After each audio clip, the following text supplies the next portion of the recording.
Sir उस दिन तो काफ़ी था। हाँ। उस दिन नींद नहीं आई थी दुख में। अच्छा।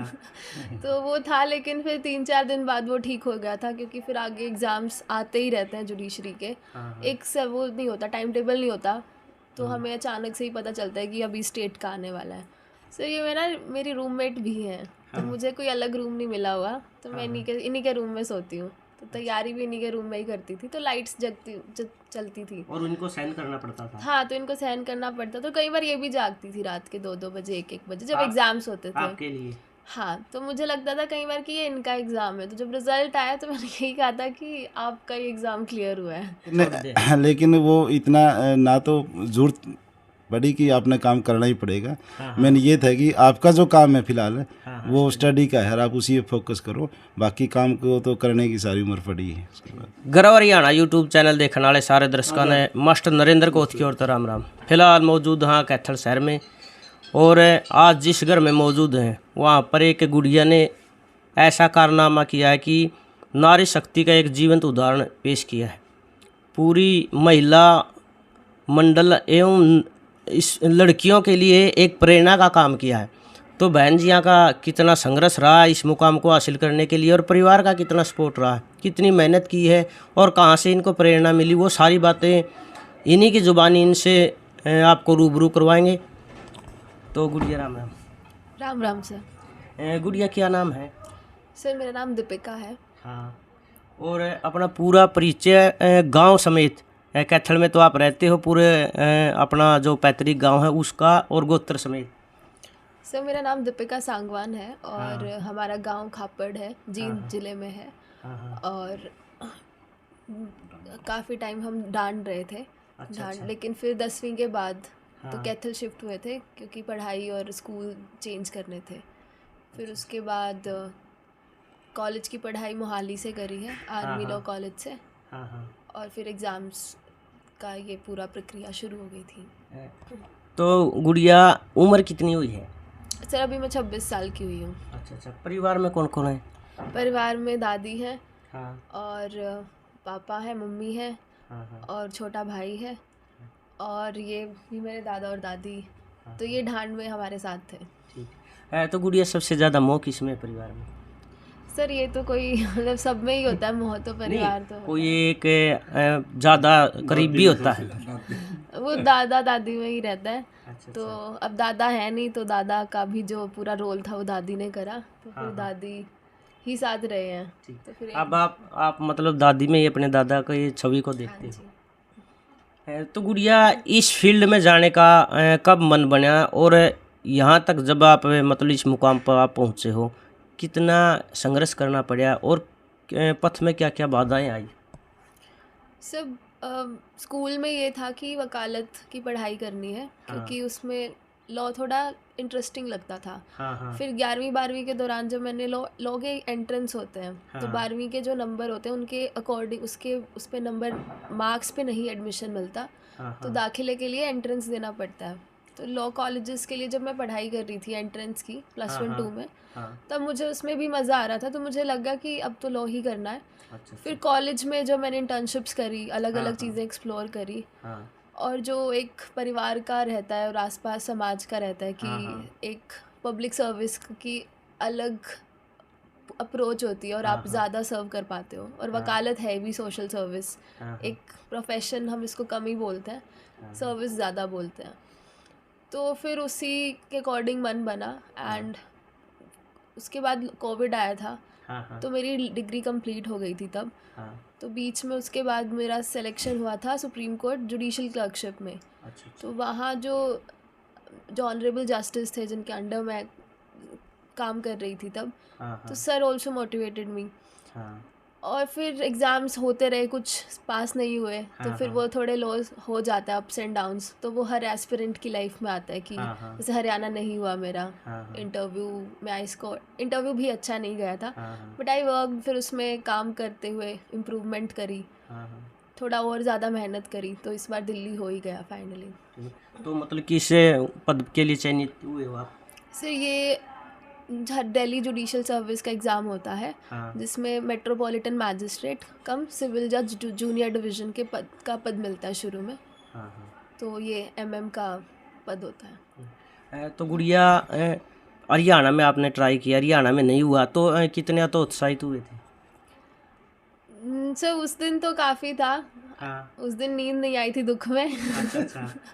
तो वो था, लेकिन फिर 3-4 दिन बाद वो ठीक हो गया था, क्योंकि फिर आगे एग्ज़ाम्स आते ही रहते हैं जुडिशरी के। हाँ। एक से वो नहीं होता, टाइम टेबल नहीं होता, तो हमें अचानक से ही पता चलता है कि अभी स्टेट का आने वाला है। तो फिर इतना टाइम भी नहीं होता कि निराश होकर बैठे रहो, क्योंकि फिर अगले पेपर नहीं होंगे। हाँ। तो वो थोड़ा था, लेकिन जैसे ही कोई नया एग्ज़ाम आता है तो तैयारी में फिर ध्यान भी डाइवर्ट हो जाता है। हाँ। तो फिर वैसे ही हुआ, लेकिन हाँ जब नहीं हुआ था तब थोड़ा सा दुख हुआ था, लेकिन फिर कमियां थी उनको देखा भी, सुधार भी किया, क्योंकि बिना कमी अगर ना होती तो हो जाता, तो कमियां थी, सुधार भी करा। और मेरी दादी ने काफ़ी कमियां गिनाई मुझे कि ये नहीं किया तूने। तो फिर दिल्ली हो गया इस बार। तो गुड़िया, जैसे आपने दादी जी का जिक्र किया कि उन्होंने कमियां गिनवाई, वो कमियां कहीं ना कहीं इन्होंने गिनवाई तो वो आपके लिए भविष्य की सीख साबित हुई। हाँ जी, बिल्कुल ही। हाँ। तो गुड़िया, आपने जो ये मतलब मुकाम हासिल किया है, और भी शंकाएं हैं, विज्ञान शंकाएं, मेडिकल, नॉन मेडिकल, आर्ट्स वगैरह, लेकिन आपका एक अलग फील्ड है, इसके बारे में क्या कहोगे? सर 11वीं-12वीं में तो मैंने भी नॉन मेडिकल लिया था, क्योंकि मेरे स्कूल में ही आर्ट्स नहीं था। हाँ। लेकिन उससे ज़्यादा फ़र्क नहीं पड़ता, क्योंकि 12वीं की जितनी पढ़ाई होती है वो बेसिक हम बोल सकते हैं। हाँ। लेकिन इंटरेस्ट के सब्जेक्ट, जैसे मेरा आर्ट्स में मन था, लेकिन आर्ट्स जब अवेलेबल ही नहीं था तो साइंस मैंने लिया।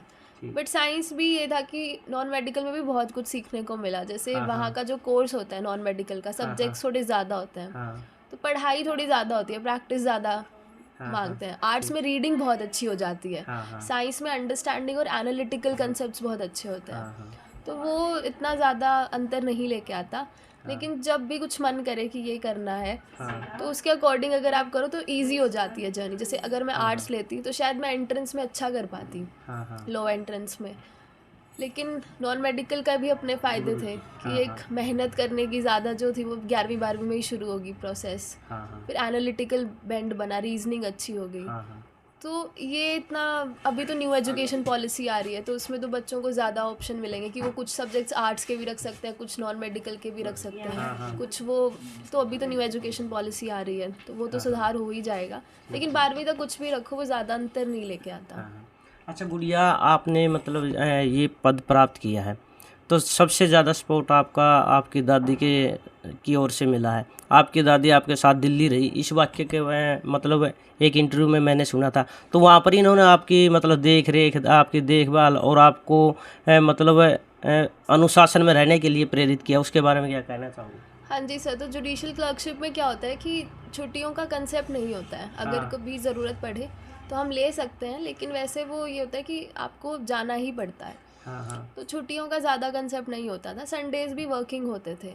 तो उस बीच में, क्योंकि सुप्रीम कोर्ट है और वहाँ पे ये है कि वो एक आप सीख ही रहे हो, वो कोई नौकरी नहीं होती, वो एक असाइनमेंट ही होता है जिसमें जो युवा लोगों को बुलाया जाता है ताकि वो ज़्यादा से ज़्यादा सीख पाएँ। तो एक काम की तरह भी नहीं ले सकते उसको। तो वर्किंग आवर लंबे हो जाते थे कि सुबह जाओ और रात को शायद लेट हो जाता था। हमेशा नहीं, बट कभी कभी हो जाता था। तो उस बीच में सुबह खाना बना हुआ मिलता था, दोपहर के लिए भी टिफ़िन तैयार होता था, रात को भी सब रेडी होता था। तो मैं बीमार नहीं पड़ी, तब ओमिक्रॉन था, आधी दिल्ली बंद थी, और ऑफिस में भी बहुत लोगों को ओमिक्रॉन डिटेक्ट हुआ, बट मैं स्वस्थ थी। तो शायद वो ना पॉसिबल होता अगर दादी ना होते तो। यानी कि उस अवसर का जो सारा क्रेज है वो आप अपनी दादी जी को देंगे। हाँ जी, वो एक्सपीरियंस कर पाई, और वो पूरा मैंने अच्छे से असाइनमेंट कर लिया। हरियाणा आ गया था तो मैंने वो बीच में छोड़ के मैं आई, क्योंकि मेंस लिखना था मुझे, तो फिर ज़्यादा छुट्टियाँ मैं नहीं ले सकती थी। अगर मुझे मौका मिलता तो मैं पूरा भी कर लेती, बट फिर पेपर आ गए थे। लेकिन अगर ये ना होती तो शायद वहाँ पे इतने अच्छे से नहीं हो पाता वो पूरा प्रोसीजर। यानी कि आपने स्वयं ने फील किया होगा अपने बच्चों के लिए कितने समर्पित होते हैं। हाँ जी, ये है, और इनकी जनरेशन में वो जो सैक्रिफाइस करने की क्षमता है वो हमारी जनरेशन से कहीं ज़्यादा भी है। तो अपनी दादी को मतलब क्या कहना चाहेंगे आपकी इतनी हेल्प के लिए, आपकी इतनी मतलब उस अवसर पर जहाँ को सबसे ज़्यादा ज़रूरत थी और ये मतलब 24 घंटे आपके साथ खड़ी रही, तो आपकी ओर से इनकी प्रशंसा में 2 शब्द। सर ये मेरी रूममेट भी है, तो मुझे कोई अलग रूम नहीं मिला हुआ, तो मैं इन्हीं के रूम में सोती हूँ। तो तैयारी भी इन्हीं के रूम में ही करती थी, तो लाइट्स चलती थी और उनको सहन करना पड़ता था। हाँ, तो इनको सहन करना पड़ता, तो कई बार ये भी जागती थी रात के 2-2 बजे 1-1 बजे जब एग्ज़ाम्स होते थे आपके लिए। हाँ, तो मुझे लगता था कई बार कि ये इनका एग्ज़ाम है, तो जब रिज़ल्ट आया तो मैंने यही कहा था कि आपका ही एग्ज़ाम क्लियर हुआ है। तो फिर मेरा शायद नहीं है एग्ज़ाम क्लियर, ये इनका ज़्यादा एग्ज़ाम क्लियर हुआ है, क्योंकि इनको ज़्यादा टेंशन थी कि ये पेपर होगा इसका या नहीं होगा। तो गुड़िया, जब आपके अभिभावक आपकी इतनी हेल्प करते हैं, आपकी इतनी वो करते हैं, और समाज में एक मानसिक संकीर्णता ये है कि लड़कियों को इतने अवसर प्राप्त नहीं होते, उसके बावजूद भी आपका परिवार का आपको इस लाइन में जाने के लिए और दिल्ली आपको भेजा, आपके साथ दादी जी को भेजा, तो परिवार के सपोर्ट के बारे में क्या कहोगे? सर परिवार का सपोर्ट था, रिलेटिव्स का सपोर्ट था। हाँ, तो वो एक अच्छे दोस्त थे, टीचर्स का काफ़ी सपोर्ट था, तो वो पूरा इकोसिस्टम काफ़ी सपोर्टिव मिला। तो वो बहुत रेयर कम्बिनेशन हो जाता है, वो हर बार हर किसी को नहीं मिलता, लेकिन मिलना चाहिए। तो वो अभी सोच है वो बदल रही है, अभी बहुत लोग खोल रहे हैं अपने जो भी सोच के दायरे हैं, जो संकीर्णता है वो हाँ जी, धीरे तो धीरे छट रही है। अभी तो बहुत अच्छा बेटर आ रखा है, अभी इतनी मुझे लगती नहीं है कुछ भाग में समस्या ये, लेकिन फिर भी बहुत बदलाव आ चुका है। तो गुड़िया, जैसे अपने देहात में, शहरों में तो काफ़ी बदलाव हो गया, लेकिन देहात में अभी भी कुछ न कुछ लोग अभी भी पीछे हैं, तो जो नई लड़कियां हैं इस फील्ड में आना चाहती हैं या कहीं भी मतलब और जो दायरे हैं उनमें कुछ करना चाहती हैं, उनके लिए आप एक मतलब मोटिवेशनल तौर पे क्या कहोगे? सर यही कहेंगे कि कभी भी ये सोच ना रखें कि हम लड़की हैं तो शायद इतने सारी ऑप्शंस ना मिलें, क्योंकि सरकार ने हर चीज़ खोल दी है। फौज में रहता था कि लड़कियों को नहीं होता था कुछ ये, लेकिन अब तो फाइटर पायलट्स और ये सारी चीज़ें खोल दी गई हैं। तो जब ऑप्शंस भेदभाव नहीं कर रहे, तो लड़कियों को और उनके पेरेंट्स को खुद में भी भेदभाव नहीं करना चाहिए कि नहीं इसको नहीं जाने देते। और हमारे पास एग्जाम्पल्स हैं, हर ओहदे पे लड़कियां हैं, तो बस सीखें, उनसे प्रेरणा लें। मैंने भी ली थी किसी से, तो फिर वो चीज़ें चलती रहती हैं और हो जाता है अगर निरंतर प्रयास करें तो। तो गुड़िया, जैसे आपने स्वयं कहा कि मैंने भी किसी से प्रेरणा ली थी इस फील्ड में, किसी भी फील्ड में हो, जैसे लता मंगेशकर जी थी, सरोजनी नायडू जी थी, यूसुफ मलाला थी, ये सावित्रीबाई फुले थी, जब इस तरह की महिलाएं अपने मतलब पूरा दमखम दिखा करके और पूरे आने वाली पीढ़ियों के लिए एक मिसाल का काम करती हैं, तो इससे कितनी प्रेरणा मिलती है आपको? सर ये था, और इसीलिए शायद स्कूलों में काफ़ी इनके जो दिन भी होते हैं उनको अच्छे से सेलिब्रेट किया जाता है। शुरू से ही किताबों में चैप्टर्स होते हैं, तो ये मिसाल बनाते हैं। जैसे अब्दुल कलाम को तो हर कोई जानता है, तो उनको कितना शुरू से ही प्रमोट किया जाता है, उनकी टीचिंग्स को, उनकी चैप्टर्स लिखे जाते हैं, तो ये होते हैं। इसीलिए इनको शायद ड्रीम पर्सनालिटीज़ बोला जाता है, क्योंकि ये एग्जाम्पल्स होते हैं आने वाली जनरेशन्स के लिए। तो गुड़िया, कितने दिन की ट्रेनिंग होगी और ज्वाइनिंग कब होगी आपकी? सर ये 1 वर्ष की होगी ट्रेनिंग, और ज्वाइनिंग में अभी लगेगा समय, थोड़ी सी वो प्रोसेस होता है मेडिकल और डॉक्यूमेंट्स वगैरह का, तो 1 साल की होती है ट्रेनिंग। इसमें 6 महीने अकेडमी में रखते हैं, 6 महीने स्टेशंस पे भेजते हैं। तो अगर जब आप दिल्ली में बैठोगे जज के उस पर पद पर, तो समाज में मतलब किस तरह की छवि बनाने का मन है? सर वो तो एक ओहदा है, और उस ओहदे में ये होता है कि आपको दिमाग में कोई प्रेशर, कोई बायसनेस नहीं रखना। जो भी लोग कहते हैं उसके अकॉर्डिंगली काम करते रहना है। बाकी ट्रेनिंग में वो सिखाते हैं, तो ट्रेनिंग में उतनी मेहनत से सीखने का प्रयास रहेगा। तो जिस दिन से आपकी ये मतलब खुशी की खबर मिली है, तो परिवारजनों का, आस पड़ोस का, और जो रिलेटिव हैं उनका, और जो मित्र हैं आपकी, जो सहेली हैं, उनकी ओर से मतलब कितने फ़ोन कॉल्स और कितनी शुभकामनाएं आ रही? नहीं, तो सभी बहुत खुश हुए थे, सबने रीच आउट करा, कांग्रेचुलेट करा और अपनी शुभकामनाएं भेजी।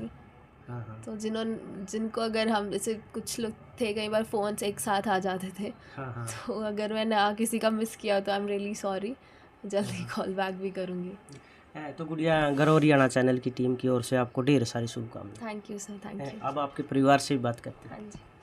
तो दादी जी, राम राम। राम राम बेटा। दादी जी की नाम है? विद्या विद्या। हाँ दादी जी कौन से गांव की बेटी हो? गतौली जी। दादी जी कितनी खुशी है जब आपकी पोती ने एक जज के पद पर ये बैठेगी और दिल्ली में न्याय करेगी? खुशी तो बहुत ज़्यादा भी, हाँ। भगवान ने ये सपना साकार कर दिया पोती का और हमारा भी।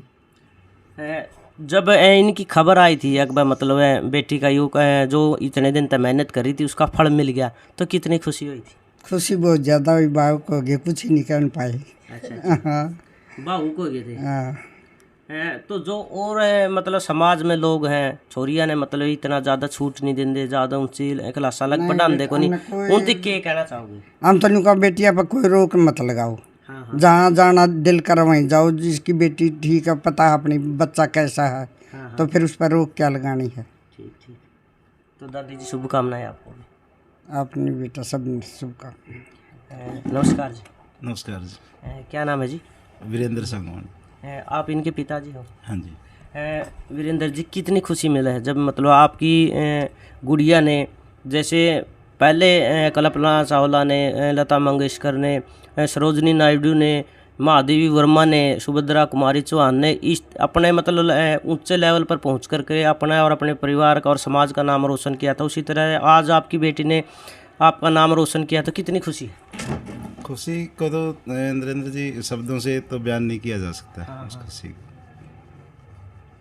खुशी तो होती है, लेकिन उस खुशी इतनी होती है कि उसको शब्दों में नहीं समेटा जा सकता। यानी कि मतलब बेशुमार खुशी है। बिल्कुल बिल्कुल। मतलब आज हमारे चैनल के माध्यम से उन लोगों को क्या कहना चाहोगे जो मतलब बेटी को बोझ समझते हैं?